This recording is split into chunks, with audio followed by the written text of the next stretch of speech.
Start. Hi dear students, today we are going to discuss about the next topic, that is oscillation. In the beginning of this topic, I am going to introduce you about oscillations. What is mean by oscillation? तो oscillation पढ़ने के लिए आपको सबसे पहले मालूम होना चाहिए कि what is mean by periodic motion. Which motion is called as periodic motion? Periodic motion means the motion which repeats itself after equal interval of time. Such motion is called as periodic motion. For example, motion of the moon around the earth.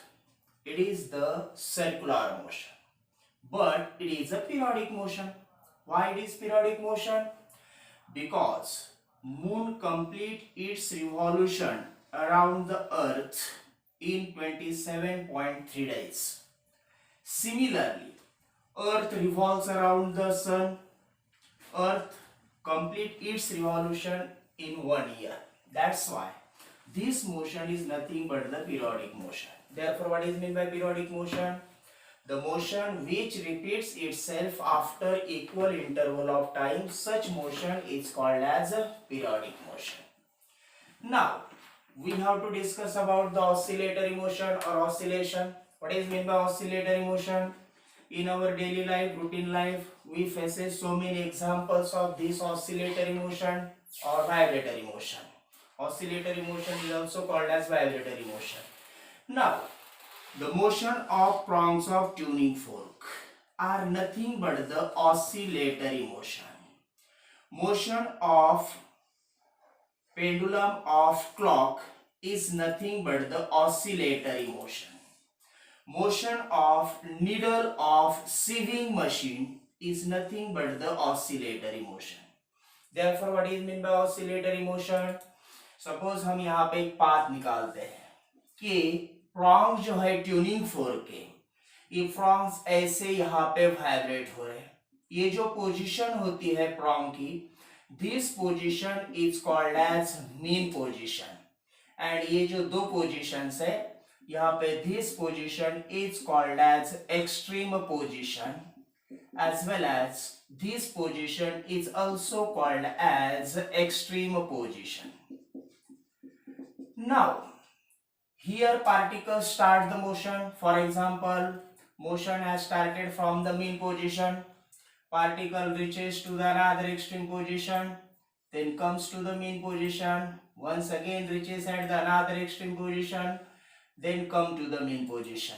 Here, repeatedly, particle goes on performing the same set of movement about mean position along the same path. Such motion is called as oscillatory motion, or this motion is also called as vibratory motion. Therefore, what is meant by vibratory motion or oscillatory motion? The motion, once again I am going to repeat the definition. The motion of particle along the same path about mean position is called as oscillatory motion or vibratory motion. This motion may be to and fro, or this motion may be up and down. To and fro or up and down. But ये motion always ही उसके about the mean position होती है, along the same path होती है. Such motion is called as oscillatory motion. In this topic, we have to discuss about the displacement, velocity, as well as acceleration of the particle which is performing the oscillatory motion. तो ये topic में oscillatory motion का displacement पढ़ना है, velocity पढ़नी है, acceleration पढ़ना है, जिसमें आने वाले फंक्शंस होते हैं साइन, कॉस, ये पीरियडिकली ऑकर होते हैं, and this functions are called as harmonic function. That's why this oscillatory motion or vibratory motion is also called as harmonic motion. It is a simple motion and harmonic function हम use करते हैं, that's why simple harmonic motion. अब पहले oscillatory motion में आने वाले कुछ parameters है जिसके बारे में हमें डिस्कस करना होगा. कि सबसे पहले आने वाला पैरामीटर होता है, जैसे कि ये पार्टिकल यहाँ पे ऑसिलेटरी मोशन ऐसे परफॉर्म कर रहा है, ये मीन पोजीशन है, ये एक्सट्रीम पोजीशन है, ये एक्सट्रीम पोजीशन है। इसको हम पॉजिटिव एक्सट्रीम पोजीशन बोलते हैं, इसको हम निगेटिव एक्सट्रीम पोजीशन बोलते हैं, और इसको हम पॉजिटिव एक्सट्रीमिटी भी बोल सकते हैं, निगेटिव एक्सट्रीमिटी भी बोल सकते हैं। ये मीन पोजीशन है। तो सबसे पहले हमें डिस्कस करना है पार्टिकल मोशन का एम्पलीट्यूड क्या होता है। कि सिंपल हार्मोनिक मोशन में जब पार्टिकल का डिस्प्लेसमेंट होता है तो वहां पे एम्पलीट्यूड ये क्या है। तो देखो, पार्टिकल मीन पोजीशन से एक्सट्रीम पोजीशन तक गया है और ये मोशन में पार्टिकल का मैक्सिमम डिस्प्लेसमेंट है। तो पार्टिकल का मीन पोजीशन से एक्सट्रीम पोजीशन तक जो मैक्सिमम डिस्प्लेसमेंट हुआ है, that maximum displacement is called as amplitude.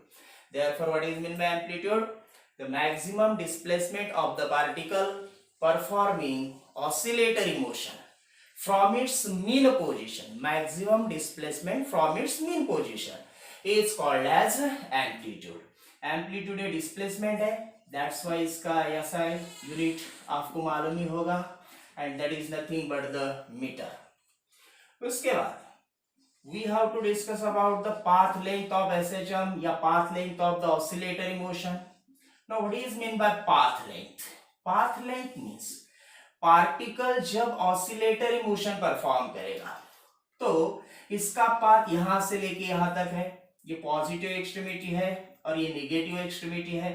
दोनों में जो आने वाला डिस्टेंस है उसको हम पाथ लेंथ बोलेंगे, and this path length is equals to 2a, means length of the path along which particle perform the oscillatory motion, or the distance between two extreme position is also called as path length. तो ऐसे particle जो है, जैसे कि mean position से extreme पे गया, extreme से फिर मीन पे आया, मीन से अनदर एक्सट्रीमिटी, फिर मीन, देखो यहां से एक्सट्रीम तक गया, means particle has completed one amplitude, फिर एक्सट्रीम पोजीशन से मीन पे आया, फिर अनादर एक एम्पलीट्यूड कंप्लीट हो गया, फिर मीन से पार्टिकल अनादर एक्सट्रीमिटी पे गया तो वहां पे और एक एम्पलीट्यूड हो गया, फिर पार्टिकल मीन पे आया, मतलब और एक एम्पलीट्यूड कंप्लीट हुआ है। देखो, पार्टिकल ने मीन से मोशन स्टार्ट की, एक्सट्रीम पे गया, एक एम्पलीट्यूड, फिर मीन आया और एक एम्पलीट्यूड, फिर एक्सट्रीम पे गया और एक एम्पलीट्यूड, फिर मीन पे आया। जहां से मोशन स्टार्ट की थी वही मीन पोजीशन पे पार्टिकल रीच हो गया। तो उसके मोशन में पार्टिकल ने यहाँ पे 4 एम्पलीट्यूड्स कंप्लीट किया है, एंड ये जो 4 एम्पलीट्यूड है तो इसको मिला के पार्टिकल का यहाँ पे एक ऑसिलेशन कंप्लीट हो गया है। देयरफॉर यहाँ पे oscillation mean part, what is mean by oscillation? तो in oscillatory motion particle goes on performing the same set of movement again and again about the mean position. फिर से, in oscillatory motion particle goes on performing the same set of movement again and again about the mean position. One such set of movement, that means 4 amplitude, one such set of movement is called as oscillation. तो particle ने यहाँ पे एक oscillation complete किया है।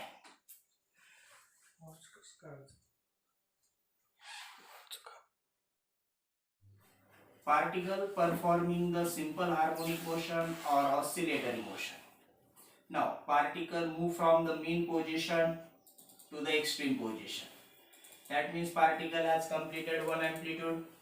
ऐसे जब ये 4 एम्पलीट्यूड कंप्लीट करेगा, that means particle has completed one oscillation. Now we know that one oscillation is equals to 4 amplitude होते हैं। तो इसके लिए जो टाइम लगेगा, एक ऑसिलेशन कंप्लीट करने को जो टाइम लगता है, that time is called as periodic time of oscillation. Periodic time of oscillation, और it is also called as period of oscillations. अब देखो, what is meant by period of oscillation? Time taken by the particle to complete one oscillation is called as periodic time of oscillation or period of oscillation. This is represented by capital T. After this point, we have to discuss about the frequency of oscillation. Now what is meant by frequency of oscillation? The number of oscillations. देखो particle यहाँ से निकला है, extreme पे गया, फिर mean पे आया, फिर एक्सट्रीम पे गया, फिर मीन पे आया, तो उसने एक ऑसिलेशन कंप्लीट किया. तो ऐसे नंबर ऑफ ऑसिलेशंस वो 1 सेकंड में कंप्लीट कर सकता है. 1 सेकंड या आप इसको बोल सकते हैं पर यूनिट टाइम, या it is also called as in a unit time. तो what is mean by frequency of oscillation? Frequency of oscillation means number of oscillations performed by the particle in 1 second. In 1 second की जगह पे आप per unit time भी बोल सकते हैं, in a unit time भी बोल सकते हैं, and it is called as frequency. जैसे कि periodic time का SI सिस्टम में यूनिट होता है सेकंड, यहाँ पे frequency और periodic time में रिलेशन है. Frequency is the reciprocal of periodic time, n is equals to 1 by t. Therefore frequency का बेसिक यूनिट आएगा number of oscillations per second. per second इसको आप ऐसे भी लिख सकते हैं, और इसका SI सिस्टम में यूनिट होता है हर्ट्ज. तो ये है फ्रीक्वेंसी ऑफ ऑसिलेशन.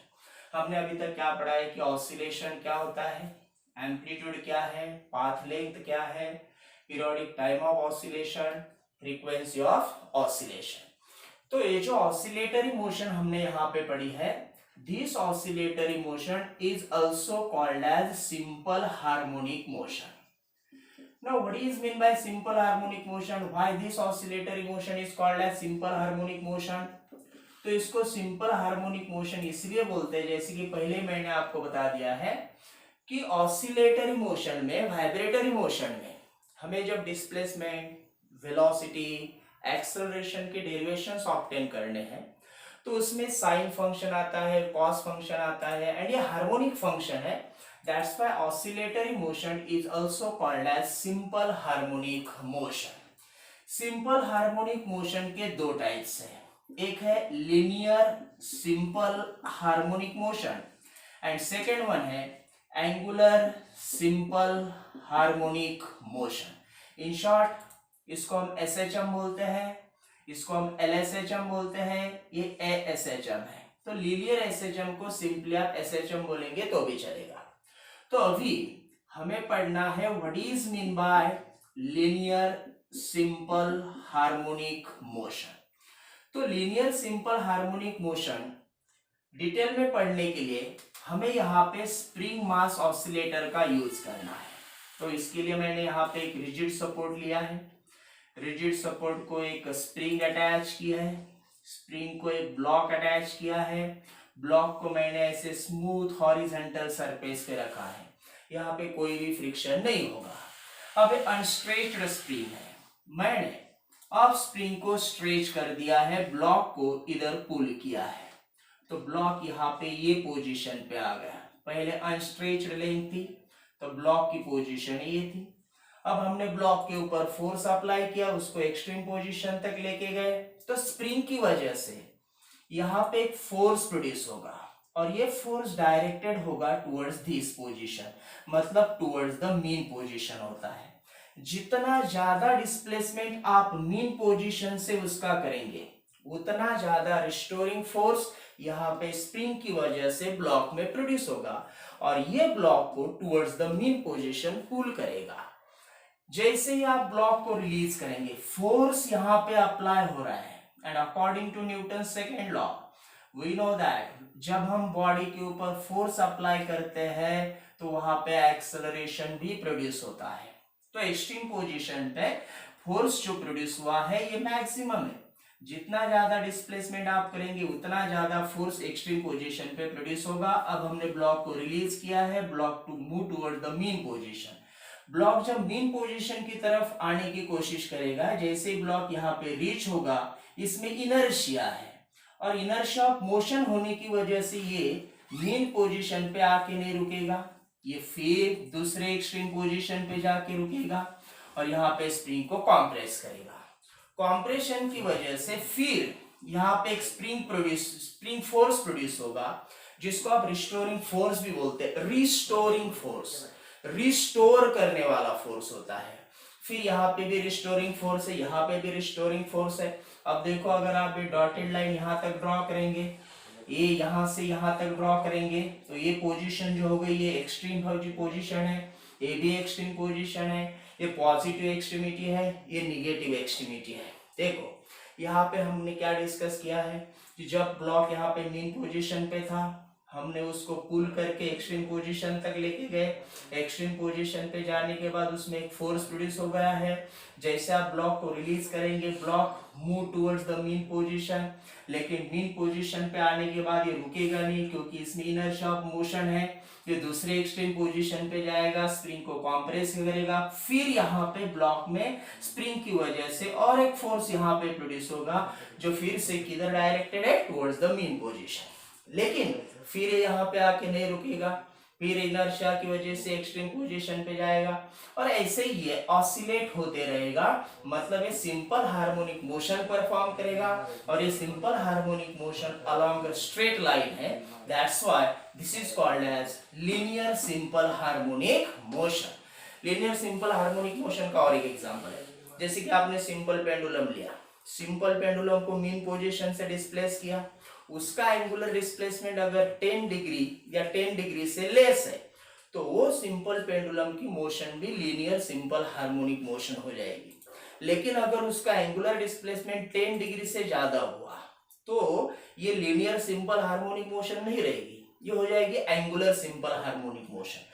तो फिलहाल हम यहाँ पे LSHM पढ़ रहे हैं, लीनियर सिंपल हार्मोनिक मोशन पढ़ रहे हैं। यहाँ पे मैंने आपको बताया है कि जितना ज्यादा पार्टिकल का मीन पोजीशन से डिस्प्लेसमेंट ज्यादा करेंगे, उतना ही रिस्टोरिंग फोर्स बॉडी में ज्यादा प्रोड्यूस होगा, उतना ही एक्सेलरेशन ज्यादा प्रोड्यूस होगा। देयरफॉर यहाँ से हमें पता चला है कि ये जो रिस्टोरिंग फोर्स होता है या एक्सेलरेशन होता है, it is directly proportional to the displacement from the mean position. लेकिन आप एक बात ऑब्जर्व कर सकते हैं कि पार्टिकल का displacement away from the mean position हुआ है एंड फोर्स की direction towards the mean position हो गई। तो यहाँ पे हमें क्या पता चला, फोर्स एंड डिस्प्लेसमेंट दोनों भी एक दूसरे के अपोजिट डायरेक्शन में है। तो therefore we have to use the negative sign here. What does the negative sign indicate here? तो फोर्स एंड डिस्प्लेसमेंट, जैसे कि force towards the mean position है, displacement is away from the mean position, both are opposite in direction. यहाँ पे proportionality sign निकालेंगे आप, तो force और एक्सेलरेशन इज इक्वल्स टू मिलेगा आपको, ये है के फॉर व्हाट? तो के इज नथिंग बट द, इसको हम बोलते हैं स्प्रिंग कांस्टेंट, और it is also called as restoring force constant. इसको हम रिस्टोरिंग फोर्स कांस्टेंट भी बोलते हैं और स्प्रिंग कांस्टेंट भी बोलते हैं। नाउ ये के बारे में अगर इसका फिजिकल सिग्निफिकेंस आपको पढ़ना है, फिजिकल सिग्निफिकेंस ऑफ के फॉर रिस्टोरिंग फोर्स कांस्टेंट है, तो क्या फिजिकल सिग्निफिकेंस मिलेगा? अगर आप फोर्स का मैग्नीट्यूड लेंगे तो F इज इक्वल्स टू आपको मिलेगा kx, तो k इज इक्वल्स टू हो जाएगा F by x। Now you know that F is nothing but the restoring force, x is nothing that but the displacement, therefore k is defined as the restoring force per unit displacement, is called as spring constant। तो spring constant का SI system में unit आपको मिलेगा, force का unit होता है Newton, displacement का unit होता है मीटर, न्यूटन पर मीटर। अगर इसके आप डायमेंशंस ऑब्टेन करेंगे तो डायमेंशंस मिल जाएंगे आपको, जैसे कि फोर्स है, फोर्स के dimension m1 l1 t-2 upon denominator में x displacement dimensions l1, therefore we get m1 l0 t-2।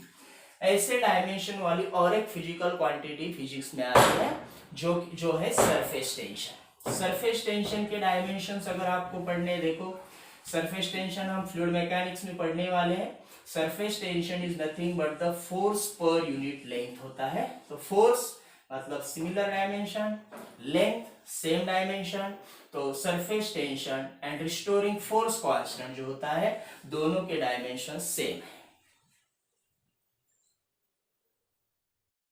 तो what is mean by linear simple harmonic motion?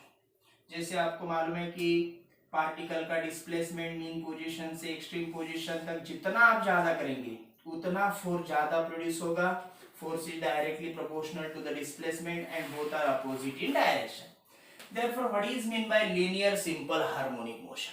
Linear simple harmonic motion क्या है?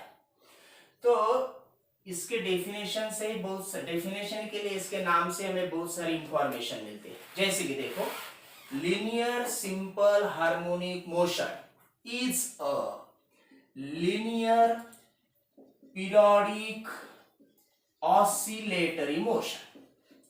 Linear simple harmonic motion is a linear periodic oscillatory motion in which restoring force is directly proportional to the displacement. Restoring force is directly proportional to the displacement and both are opposite in direction. This is the definition of linear simple harmonic motion. Once again I am going to repeat it. Linear simple harmonic motion is a linear periodic oscillatory motion in which restoring force, आप यहाँ पे ऐसा भी बोल सकते हैं, restoring force or acceleration is directly proportional to the displacement and both are opposite in direction. और इसको थोड़ा सा मॉडिफाई करके आप अलग वर्ड में ऐसा भी बोल सकते हैं कि linear simple harmonic motion is a linear periodic oscillatory motion in which restoring force or acceleration is directly proportional to the displacement. इसके के आगे के वर्ड थोड़े से चेंज हो जाएंगे. which is मतलब force is directed towards the mean position and displacement is force is directed towards the mean position and displacement is always away from the mean position. Now ये जो linear simple harmonic motion हमने पढ़ा है इसका हमें यहाँ पे differential equation पढ़ना है. Differential equation of LSHM linear simple harmonic motion. अब differential equation obtain करने के लिए आपको यहाँ पे ऐसे बोलना होगा, consider particle body block of mass m is performing linear simple harmonic motion. Now according to Newton's second law,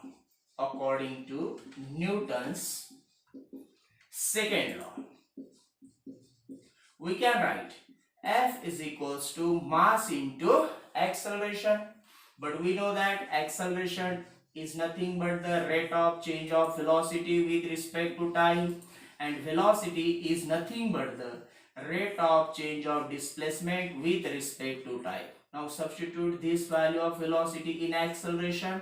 We get acceleration is equals to double derivative of मतलब derivative of dx by dt with respect to time. That means acceleration is equals to d2x upon dt square. अब ये value अगर आप यहाँ पे force के equation में मतलब इक्वेशन नंबर फर्स्ट में पुट करेंगे we get F is equals to m into acceleration. Acceleration की वैल्यू क्या है तो वो है d2x upon dt square मतलब double derivative of the displacement. First derivative लेंगे वेलोसिटी मिलेगा, सेकेंड डेरिवेटिव लेंगे एक्सेलरेशन मिलेगा. Here it is the equation number second. Now according to definition of linear simple harmonic motion, we know that force is directly proportional to the displacement and both are opposite in direction. Therefore F is equals to minus kx. This is equation number third. Now from equation second and third we get, देखो left hand side same, therefore right hand sides are also same. Now we can write m d2x upon dt square is equals to minus kx. अब m को transfer कर दो towards the right hand side, we get d2x upon dt square is equals to minus k by m into x. अब इसको left hand side में transfer करो, minus will be converted into plus, therefore d2x upon dt square plus k by m into x is equals to 0, and this is the differential equation of linear simple harmonic motion. यहाँ पे एक term आई है जो k by m है, जिसको हमें आगे detail में पढ़ना है कि k by m क्या होता है, लेकिन फिलहाल यहाँ पे आप इतना याद रखो कि d2x upon dt square instead of k by m I have written here omega square x is equals to 0. This is the another form of the differential equation. तो ये डिफरेंशियल इक्वेशन हमें यहाँ पे लीनियर सिंपल हार्मोनिक मोशन का मिला है. देखो कि लीनियर सिंपल हार्मोनिक मोशन में पार्टिकल जब एक्सट्रीम पोजीशन पे होता है तो उसके ऊपर फोर्स एक्ट होता है. According to Newton second law force का फॉर्मूला हमें मालूम है, इक्वल्स टू ma है. ए को हमने यहाँ पे मॉडिफाई किया है, वेलोसिटी मतलब rate of change of velocity, velocity को dx by dt लिखा. एक्सेलरेशन का एक नया फॉर्मूला आया, double derivative of the displacement, उसको पुट किया. This is equation number second. ये मिलने के बाद according to the definition of linear simple harmonic motion we have obtain the equation third. बाद में दोनों को इक्वेट किया और हमें डिफरेंशियल इक्वेशन मिला है d2x upon dt square plus omega square x is equals to 0. This is the differential equation. After